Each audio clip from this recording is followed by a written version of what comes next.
tergantung pemuda.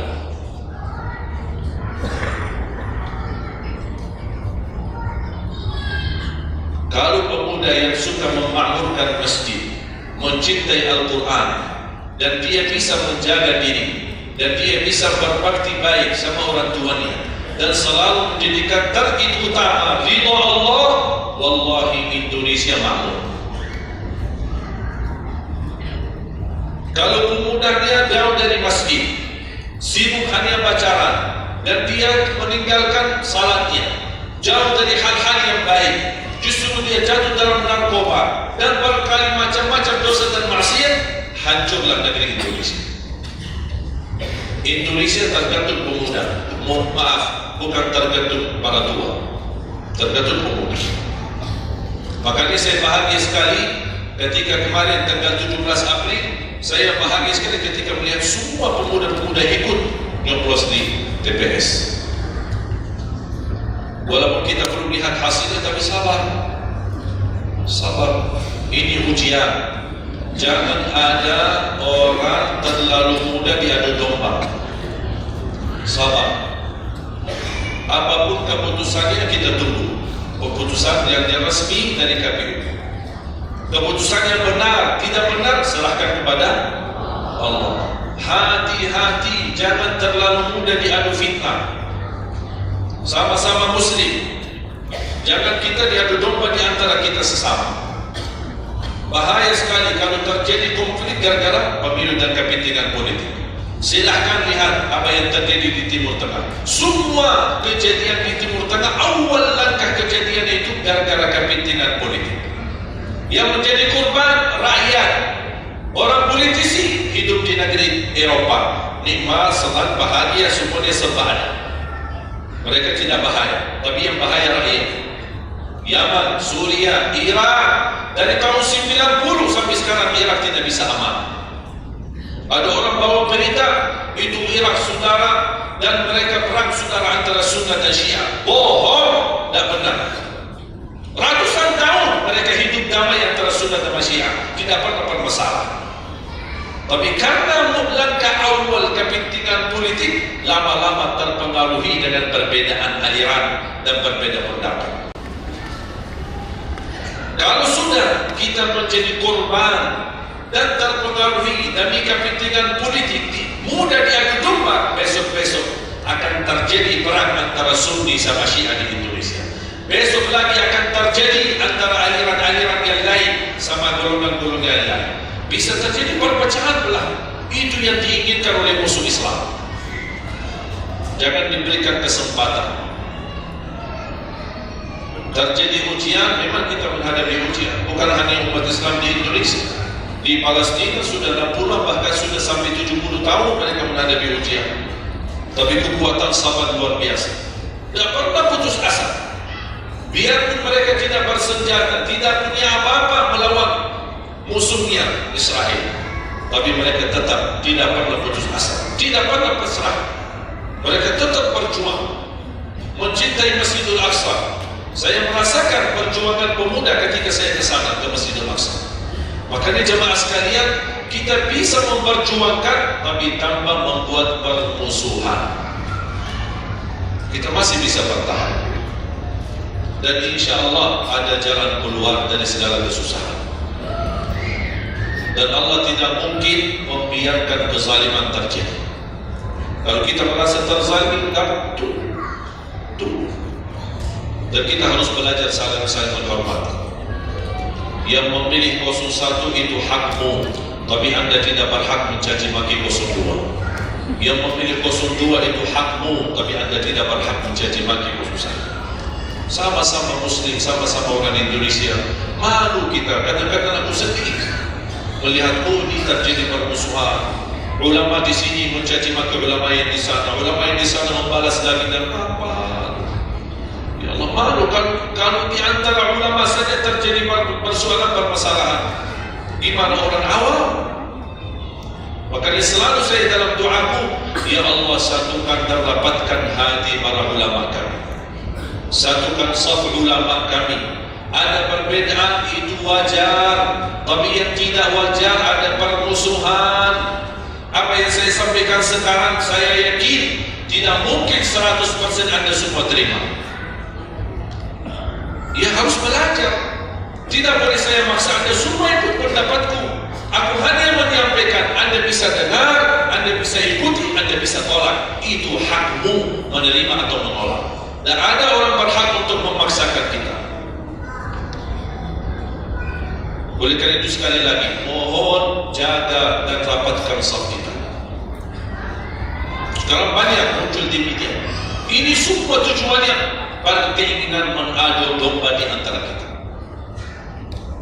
Sekarang akhirnya yang gagal, yang rusak siapa? Negeri kita. Yang korban rakyat kita. Orang politisi tak apa-apa. Mereka kan berduit, duitnya banyak, fasilitasnya banyak, bisa dia hidup keluar negeri dimanapun, dia ajak keluarga, sudah, biar rakyat jadi korban. Jangan kita mau dijadikan kambing hitam. Siap? Bisa jaga? 714 suku dan budaya berbeda-beda, tapi alhamdulillah masih bisa bersatu di bawah bendera merah putih. Dan ini karunia dari Allah Subhanahu wa taala. Wajib kita syukuri dan wajib kita jaga. Dan kita berdoa sekarang, Anda sudah ikut memilih kan? Sudah memilih? Sudah, itu ikhtiar. Anda sudah selesaikan tugasmu. Sekarang apa yang harus kita lakukan? Doa, memohon pertolongan dari Allah. Biar Allah yang memilih mana yang terbaik. Ya Allah, kami sudah berusaha, kami sudah berikhtiar, pimpinlah kami, anugerahkanlah kepada kami pemimpin yang takwa, yang adil, yang amanah, yang mencintai agamamu, yang mencintai ulama, yang bisa melayani rakyat dengan ikhlas. Itu doa kita. Kalau boleh setiap tahajud, setiap sujud, habis duha, habis salat wajib, terus doa seperti itu.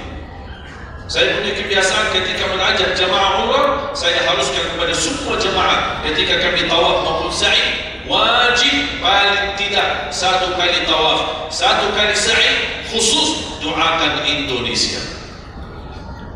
Karena Indonesia apalagi saat ini sangat membutuhkan doa kita. Sebagaimana kita peduli kepada saudara kita Palestina dan kita bantu, kita mendoakan. Kalau Indonesia tidak perlu bantuan dana, tapi butuh doa kita. Makanya jangan pelit untuk mendoakan negeri kita Indonesia. Faham? Yang ketiga,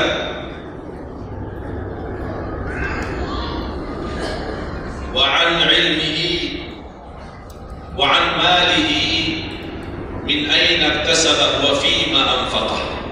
Pertanyaan yang ketiga yang akan ditanyakan oleh Allah, hartamu dari mana dan ke mana? Woi, bahaya. Kadang-kadang ada orang sumber dananya halal, tapi pengeluarannya bebas, semuanya boleh. Nah, itu pertanggungjawabannya. Akan ditanya oleh Allah, dari mana dan ke mana? Allah sudah kasih kan?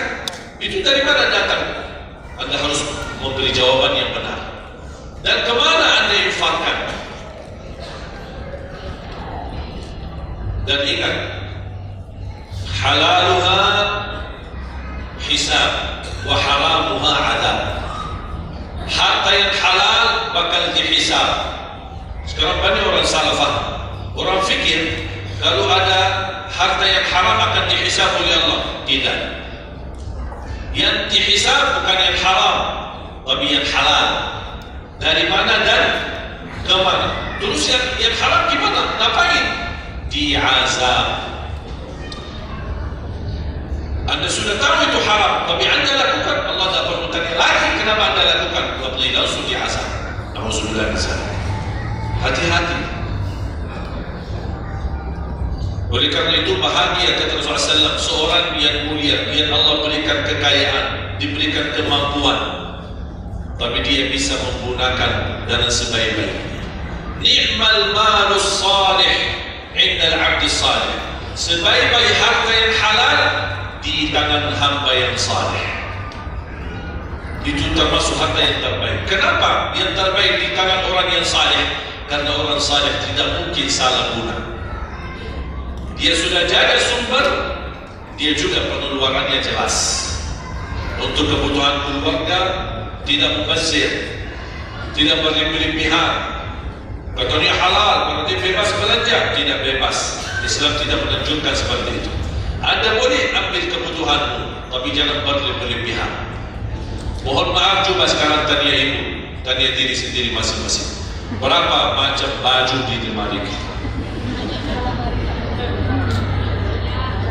Sudah, mohon maaf, tidak usah bahas yang lalu. Terlanjur belanja karena ibu merasa tidak tidak tega, merasa keberatan kalau setiap acara itu ada yang dipakai. Pagi acara, besok siang pulang ganti, siang malam ada acara lagi ganti lagi. Karena merasa malu, apalagi kalau ketahuan, ibu kan tadi pagi begini, ada beda warna, memang sama model tapi beda warna. Malu kalau orang itu, apa itu? Makanya udahlah, terlanjur, itu memang mohon maaf kebiasaan wanita. Tapi saya usulkan baju-baju yang sudah lama tidak dipakai, ngapain simpan? Sudah, bebaskan, infakkan, sedekahkan.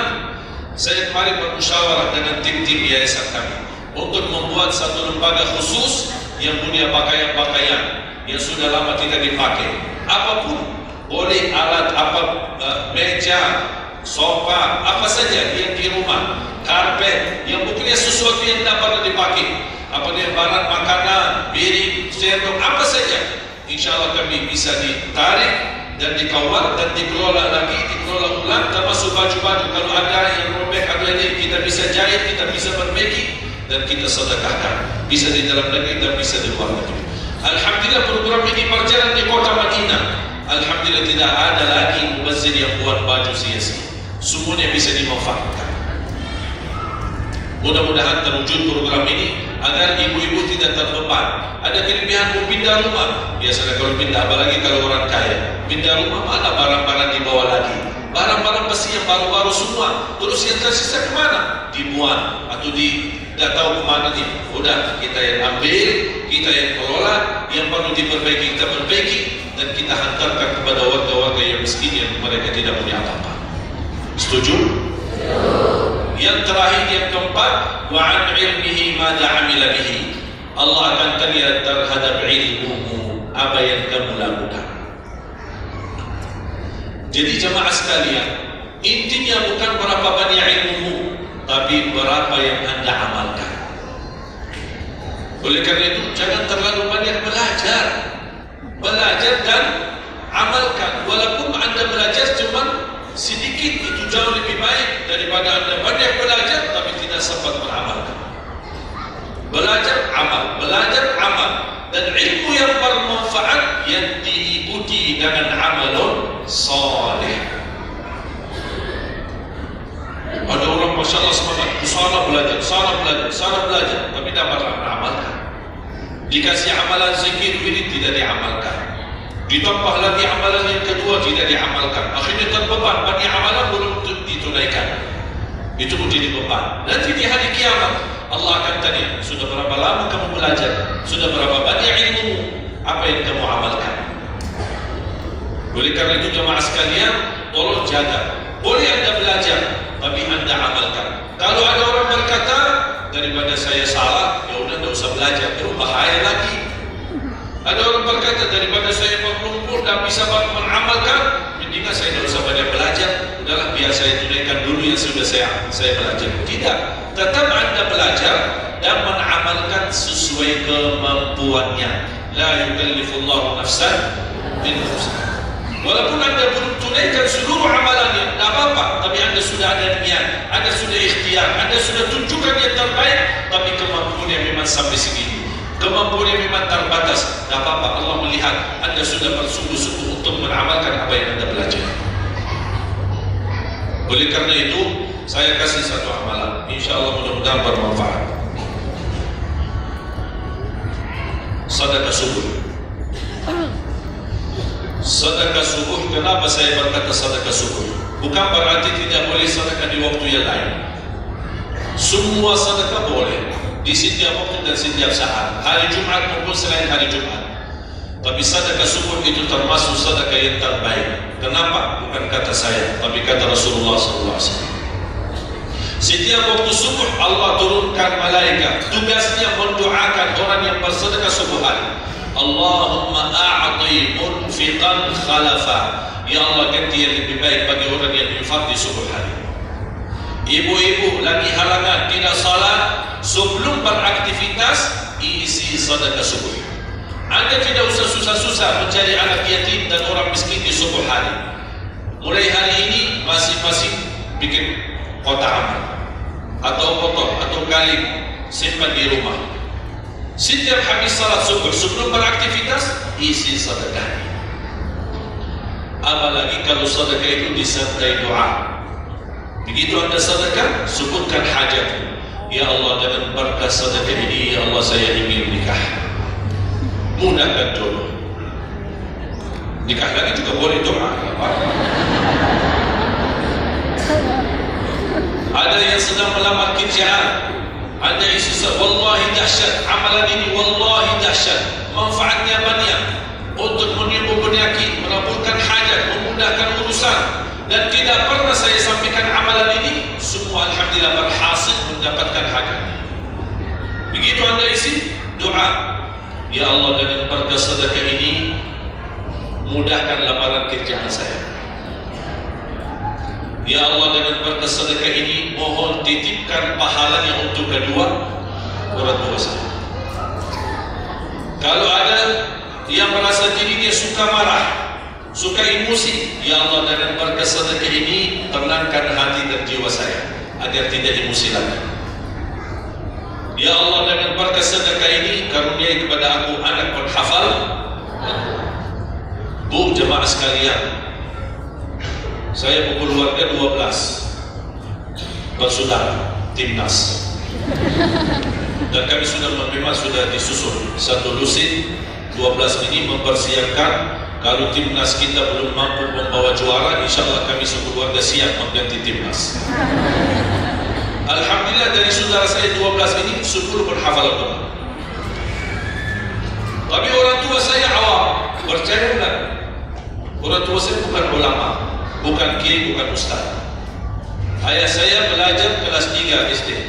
Ibu saya tidak pernah masuk sekolah sama sekali. Sampai usia 40 tahun masih buta huruf, tidak bisa baca Quran. Tapi Allah berikan karunia keturunan penghafal Al-Quran. Berkat apa? Salat mereka dan sedekah mereka, termasuk doa. Itu perjuangan mereka. Alhamdulillah, sekarang ayah saya, ibu saya penghafal Al-Quran, yang jadi gurunya anak dia sendiri. Sekarang di Indonesia saya bawa 5 adik saya dan ditugaskan menjadi imam tarawih. Saya bawa mereka pindah dari Arab ke Mani. Ada 5 yang perempuan sudah dinikahkan sama orang Indonesia, orang Jakarta. Dan saya dorong adik saya yang perempuan untuk menghafalkan suaminya biar jadi penghafal Quran.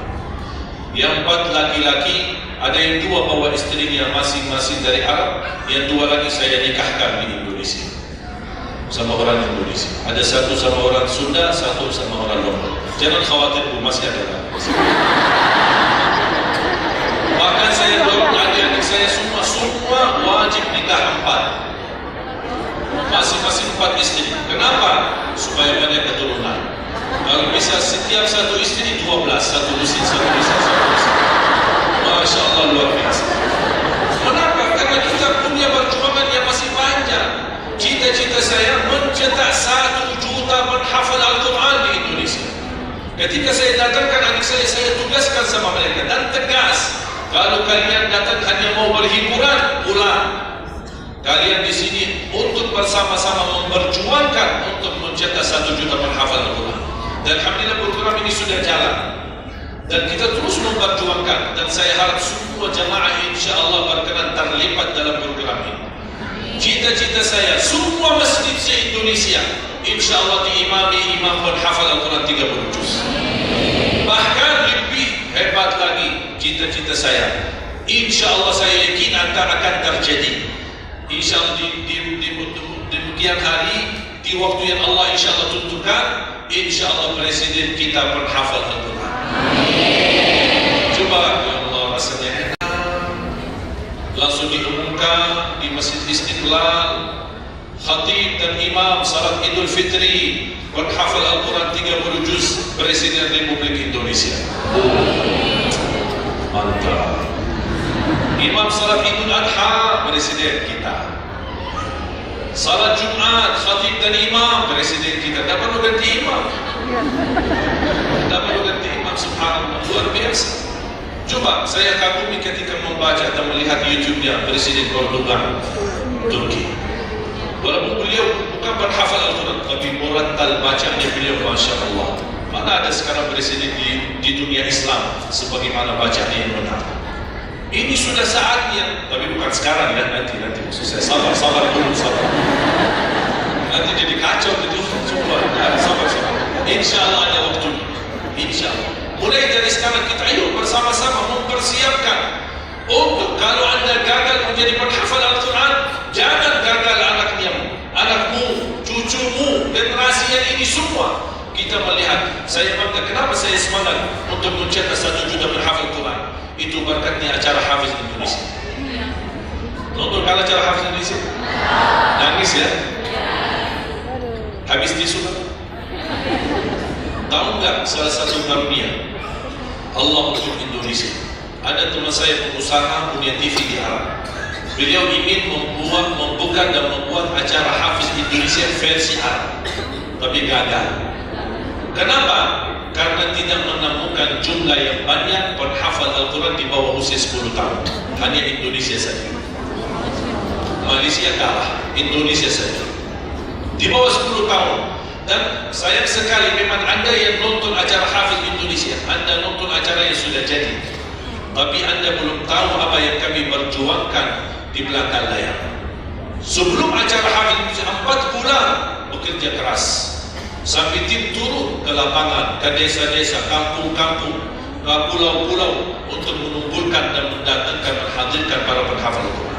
Ketika dibawa di Jakarta 2 bulan berturut-turut kami didik mereka. Yang awalnya pemalu, awalnya ada yang mohon maaf kencing di celananya sendiri, sakit tidak berani, takut. Alhamdulillah sekarang menjadi mereka pemberani. Bahkan mereka berlomba-lomba azan subuh. Mereka berlomba-lomba membangunkan sesama saudaranya, sama-sama tertib makan. Kita menghadirkan dokter kesehatan, kita menghadirkan dokter psikologi jiwa untuk menjaga perasaan mereka selama 2 bulan. Didampingi kadang-kadang ibu mereka, didampingi kadang-kadang ayah-ayah mereka. Dan semua rata-rata sepakat orang tua mereka tidak pernah kami merasakan bangga memiliki anak sebagaimana kami melihat perjuangan di Hafiz Indonesia. Dan alhamdulillah begitu selesai acara Hafiz Indonesia, kami tidak tinggalkan mereka. Kami terus kawal, kami terus pimpin, dan alhamdulillah mereka di kampung masing-masing sudah membangun rumah tahfiz, ada yang membangun pesantren untuk mencetak dan melahirkan jumlah yang banyak penghafal Al-Quran. Dan ini perjuangan luar biasa, tidak mudah, berapa biaya yang dikeluarkan, dan mohon maaf belum ada sponsor yang bisa mensponsori kita dan membayar full untuk kita. Kita terus bekerja keras, dan alhamdulillah masih Allah hantarkan kepada kita orang yang dermawan, orang yang baik, yang peduli dan mencintai Al-Quran. Allah anugerahkan. Wallahi menurut saya saat ini, zaman ini, sedekah yang terbaik dan yang termulia, semua apapun yang terkait dengan Al-Quran itulah yang termulia. Makanya boleh anda ketika anda bersedekah, jangan lupa disertai doa. Di antaranya anugerahkan ya Allah Indonesia menjadi negara Al-Quran. Tapi tolong fokus. Kalau anda isi sedekahnya, tolong disesuaikan. Jangan isi sedekahnya konten, tapi doanya sampai terbit matahari. Dan ada malunya. Kata Allah, koin-koin aja sedekahnya, doanya dah habis-habis. Hajatnya panjang, lebar. Malu kita satu. Bukan Allah tidak bisa, Allah maha bisa mengabulkan hajat, tapi kita malu sama Allah. Kok cuma bikin teng, ya Allah, ya Allah, ya Allah, panjang. Fokus. Kalau usulan saya, 1 sedekah 1 hajat, 1 sedekah 1 hajat, dan insya Allah akan anda melihat manfaat. Mudah-mudahan semua yang hadir insya Allah menjadi keluarga besar 1 juta penghafal Al-Quran, 1 juta mencetak penghafal Al-Quran, 1 juta keluarga Al-Quran yang insya Allah akan membangun generasi baru yang membawa Indonesia menjadi baldatun thayyibatun wa rabbun ghafur, dan di masa yang akan datang insyaallah Indonesia menjadi lebih baik. Amin ya rabbal alamin.